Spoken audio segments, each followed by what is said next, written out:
পবিত্র মাহে রমজানের শুভেচ্ছা জানিয়ে আরেকটি নতুন ব্লগ ভিডিও নিয়ে আপনাদের মাঝে চলে আসলাম। আমার এই নতুন ভিডিওটি দেখার জন্য আমি সবাইকে আরেকবার আমন্ত্রণ জানাই। আমার এই নতুন ভিডিওটি যারা যেখান থেকে দেখা শুরু করেছেন, দূরে কাছে, দেশ ও দেশের বাহিরে, আশা করি সবাই অনেক বেশি ভালো ও সুস্থ আছেন। আল্লাহ পাকের অশেষ রহমতে আলহামদুলিল্লাহ আমরা সবাই ভালোই আছি। রোজা রেখে আমার সংসারের সমস্ত কাজগুলো আমি কিভাবে একা হাতে সামলাই, তো সেটাই কিন্তু আজকের ভিডিওতে আমি আপনাদের সাথে শেয়ার করব। আশা করি আমার আজকের ভিডিওটি আপনাদের কাছে ভালোই লাগবে। যদি আমার ভিডিওটি ভালোই লাগে তাহলে আমার ভিডিওটি শুরু থেকে শেষ পর্যন্ত অবশ্যই আপনারা থাকবেন। তো আমি কিন্তু সকালের কাজকর্ম দিয়ে ভিডিওটা শুরু করে দিয়েছি। তো রোজা রেখে তারপরেই কিন্তু সকালের কাজকর্ম শুরু করলাম। তো দেখতে দেখতে কিন্তু রমজান চলে আসছে। তো দেখতে দেখতে কিন্তু 3টা রোজাও চলে গেল। তো আজকে কিন্তু 3 রোজা। তো আমি কিন্তু অনেক কষ্ট করে আজকের ভয়েসটা দিয়েছি। যেহেতু রোজা রেখে ভয়েস দিতে গেলে কিন্তু অনেক বেশি খারাপ লাগে। তারপরেও কিন্তু আমি ভিডিওটা ভয়েস দিয়ে আপলোড করেছি। যেহেতু অনেক দিন যাবৎ আমি কোনো ভিডিও আপলোড করতে পারি না। কারণ আমার শরীরটা কিন্তু বেশ অসুস্থ ছিল। তো অসুস্থতার কারণে আবার এইদিকে রোজা চলে আসছে। তো রোজার ভিতরে কিন্তু একটু কাজের ঝামেলাটা বেশি থাকে। তো সেই কারণে কিন্তু আর ভিডিও তেমন করে বানাতেও পারি নাই, আর ভিডিও আপলোডও করতে পারি নাই। তো আমি রোজা রেখে তারপরে কিন্তু সকাল সকাল ঘুম থেকে উঠে পড়েছি। তো আমি কিন্তু কখনো ঘুম থেকে দেরি করে উঠি না। কারণ রোজা ছাড়াও কিন্তু আমি অনেক সকালবেলায় ঘুম থেকে উঠি। যেহেতু সংসারের কাজগুলো আমার একা হাতেই করতে হয়, তো ঘুমালে তো আর আমার চলবে না। কারণ আমি যদি সকালবেলা ঘুমিয়ে থাকি তাহলে কিন্তু আমার সংসারের কাজগুলো আমার সাথে সাথেই ঘুমিয়ে থাকবে। তো সেগুলোকে কিন্তু আর কেউ করে দিবে না। তো সেই কারণে কিন্তু আমি সকালবেলা ঘুম থেকে উঠে আগে ঘর-টরগুলো গুছিয়ে নেই। এদিকে ঘরগুলো সব পরিষ্কার করে সুন্দর করে গুছিয়ে তারপরেই কিন্তু আমি যে বাসি থালা-বাসন থাকে সেগুলোকে আবার ধুয়ে ফেলি। তো রমজান মাসে যদি সকালের কাজগুলো আমরা সকাল থেকে শুরু করি তাহলে কিন্তু আমাদের দুপুর পর্যন্ত কাজগুলো করা হয়ে যায়।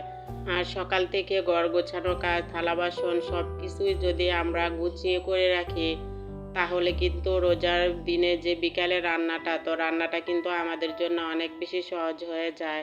আর যদি ঘর গোছানো থাকে তাহলে কিন্তু রান্নাবান্না করতে অনেক বেশি ভালো লাগে। আর ঘরগুলো যদি এলোমেলো থাকে তাহলে কিন্তু রান্না করতে একদমই ভালো লাগে না। তখন কিন্তু রান্নার কাজগুলো অনেক বেশি দেরি হয়ে যায়। বিকেলের দিকে যদি আমরা রান্নাবান্না করি তো ইফতারি বাজি, তো ওগুলো করার পর দেখা যায় যদি আমাদের কিছু থালা বাসন থাকে তো ওগুলো পরিষ্কার করে তারপরে কিন্তু ঘরটা হালকা পাতলা গুছিয়ে নিলে হয়ে যায়। তো সকাল থেকে যদি আমরা দুপুর পর্যন্ত এভাবে করে নিই তাহলে কিন্তু আমাদের ঘরগুলো অনেক সুন্দর পরিপাটি গোছানো থাকে। এদিকে আমাদের কিন্তু চাপটাও কম হয়। আর যদি আমরা বলি যে না এই কাজটা আমরা পরে করব, তো পরে করলে কিন্তু সেই কাজটা আমাদেরকেই করে নিতে হয়। তো সেই কাজটা যদি আমরা সময় মতো করে নিই তাহলে কিন্তু আমাদের জন্য খুবই ভালো হয়। তো এদিকে সময়ও বাঁচে, এদিকে কিন্তু আমাদের কাজগুলোও সুন্দর মতো করা হয়ে যায়।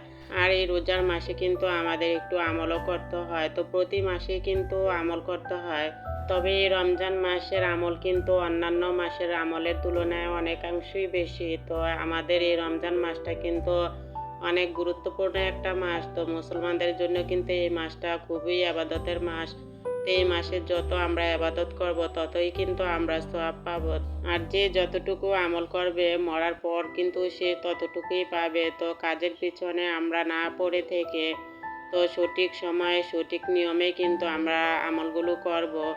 আর আমাদের কিন্তু নামাজ আগে, কাজ পরে। তো নামাজকে কিন্তু কখনো বলা যাবে না যে আমার কাজ আছে। তো কাজকে কিন্তু বলতে হবে যে আমার নামাজ আছে, আমি আগে নামাজ পড়ে নেই তারপরে কাজ করব। তো সংসারের কাজগুলো যদি আমরা সুন্দর করে সকাল থেকে করে নেই তাহলে কিন্তু আমাদের সময় মতোই আমরা নামাজ পড়তে পারি। আর নামাজের কিন্তু নির্ধারিত একটা টাইম আছে। তো নির্ধারিত নামাজের টাইমের আগে আগে যদি আমাদের সংসারের কাজগুলো আমরা করে ফেলি তাহলে কিন্তু আমরা সময় মতো নামাজ, বাড়তি আমল সবকিছু অনেক সুন্দর করে করতে পারি। তো ভিডিওটির এই পর্যায়ে এসে সেই পুরনো কথাটাই আবার সবাইকে মনে করিয়ে দিতে চাই। যদি আপনারা আমার ভিডিওতে কেউ একটি ছোট্ট লাইক দিতে ভুলে যান তাহলে প্লিজ আমার ভিডিওতে একটি ছোট্ট লাইক দিয়ে আমার ভিডিওটি কন্টিনিউ করে নেবেন। আপনাদের ছোট্ট একটি লাইক আপনাদের মতো আর অনেকের কাছে আমার ভিডিওটি পৌঁছাতে সাহায্য করবে। আর যদি আপনারা কেউ আজকে আমার এই ভিডিওটি প্রথমবারের মতো দেখে থাকেন, যদি দেখতে দেখতে আমার ভিডিওটির কোনো অংশ আপনাদের কাছে ভালোই লেগে যায়, তাহলে আমার চ্যানেলের পাশে থেকে যেতে পারেন। পাশে থাকা বেল বাটন অপশনটা প্রেস করে নিতে পারেন। এতে করে আমি ভিডিও ছাড়া মাত্র কিন্তু আপনাদের কাছে পৌঁছে যাবে, আর আপনারা আপনাদের সময় সুযোগ করে আমার ভিডিওটি দেখে নিতে পারবেন। আর অলরেডি যারা যারা এই কাজগুলো করে ফেলেছেন তাদের সবাইকে জানাই অসংখ্য অসংখ্য ধন্যবাদ। তো কয়েকদিন যাবৎ কিন্তু আমি কোনো ভিডিও আপলোড করতে পারি নাই, কারণ আমি কিন্তু বেশ অসুস্থই ছিলাম। তো অসুস্থর কারণে কিন্তু আর আমি কোনো ভিডিও বানাতে পারি নাই। তো আজকের ভিডিওটা কিন্তু আমি রোজা রেখে ভয়েস দিয়েছি। তো জানি না ভয়েসে কোনো ভুল ত্রুটি হয়েছে কি না। যদি ভুল ত্রুটি হয়ে থাকে তাহলে আপনারা আমাকে ক্ষমা সুন্দর দৃষ্টিতে দেখবেন। তো সকাল থেকে দুপুর পর্যন্ত কিন্তু আমি ঘর গোছানোর কাজ করেছি। তো বাকি সব কাজগুলো কিন্তু আমি আজানের আগে আগে সেরে ফেলেছি। আজান দেওয়ার পর কিন্তু আমি গোসল করে তারপরে জোহরের নামাজটা আদায় করে নিয়েছি। তো জোহরের নামাজ আদায় করে তারপরে কিন্তু আমি একটু কোরআন তেলাওয়াত করে নিয়েছিলাম। কোরআন তেলাওয়াত করে তারপরে কিন্তু আবার চলে আসলাম রান্না করার জন্য। তো আমি কিন্তু চুলাতে রান্না বসিয়ে দিয়ে আসছি। তো এদিকে কিন্তু আমি একটা ডিম কেটে নিচ্ছি। তো একটা ডিম দিয়ে কিন্তু আমি 4টা ডিমের চপ বানিয়ে নিব। তো এখানে কিন্তু আমি ডিমটাকে 4 ভাগ করে নিলাম। তো 4 ভাগ করে তারপরে কিন্তু আমি এই যে উপরে আলু ভর্তা দিয়ে দিব। তো আলু ভর্তা দিয়ে তারপরে কিন্তু আমি ডিমের চপটাকে বানিয়ে নিব। আবার অনেকেই আছে ডিম আর বেসন দিয়ে ডিম চপটা বানিয়ে নেয়, তবে আমি কিন্তু আলু ভর্তা দিয়ে ডিমের চপটা বানিয়ে নেই। আর আপনারা যারা এইভাবে না বানিয়েছেন তো একবার বানিয়ে দেখবেন, খেতে আসলে অনেক বেশি ভালো লাগে। তো আমার ছেলেরা কিন্তু এই ডিমের চপটা অনেক বেশি পছন্দ করে। তো যেহেতু আজকে 3 রোজা, তো প্রথম 2 রোজাতে কিন্তু অনেক বেশি আয়োজন করেছিলাম। তো আমি কিন্তু অত বেশি ভাজা পোড়া খেতে পারি না, কারণ আমার কিন্তু গ্যাসের অনেক সমস্যা আছে। ঝাল ভাজা পোড়া এগুলো কিন্তু খাওয়া আমার একদমই নিষেধ। তারপরে কিন্তু মাঝে মাঝে মনে চায় খেয়ে ফেলি, আর খেলে কিন্তু আমার অনেক বেশি সমস্যা হয়ে যায়। তো সেই কারণে কিন্তু আমি একটু কমই খেতে চাই। তবে আমার ছেলেরা কিন্তু ভাজা পোড়াটা অনেক পছন্দ করে। তো ওদের জন্যই কিন্তু আমার প্রতিদিনই ইফতারি বানাতে হয়। তো একদিনও কিন্তু আমি মিস করতে পারি না। তবে আমি কিন্তু অত বেশি ইফতারি খাই না। তারপরে কিন্তু আমার প্রতিদিনই ইফতারি বাঁচতে হয়, যেহেতু ছেলেরা অনেক বেশি পছন্দ করে। তো ছেলের বাবা কিন্তু আর বাড়িতে আসে না ইফতারি করার জন্য। তো ওর আব্বু কিন্তু বাইরেই ইফতারি করে। তো উনি কিন্তু দোকানেই ইফতারি করে। তো আমরা 4 জনেই কিন্তু বাড়িতে শুধু ইফতারি করি। আর এই আলুর চপগুলো কিন্তু গতকালের আলুর চপ, তো আমি কিন্তু নরমালে রেখে দিয়েছিলাম, যেহেতু অনেকগুলি আমি বানিয়ে ফেলেছিলাম। তো আজকে এগুলোকে ভেজে নেব। তো এখানে কিন্তু আমি এই যে অফ ক্যামেরাতে কিছু যে বেগুন কেটে নিয়েছিলাম, তো সেগুলো কিন্তু আমি এখন একসাথে রেখে দেব। যেহেতু লাইনের চুলাতে গ্যাস নাই, আমি কিন্তু সিলিন্ডারের চুলাতেই ইফতারিগুলো ভেজে নেব। তো লাইনের চুলাতে কিন্তু অল্প অল্প গ্যাস আছে। তো এই অল্প গ্যাসে কিন্তু আমি একটু মুরগির মাংস বসিয়ে দিয়েছি, আর সাথে কিন্তু একটু ছোট মাছ রান্না করেছি। তো চিচিঙ্গা ভাজিগুলো কিন্তু এখন আর করতে পারি নাই। তো চিচিঙ্গা ভাজিগুলো কিন্তু আমি রাত্রে করে নিব।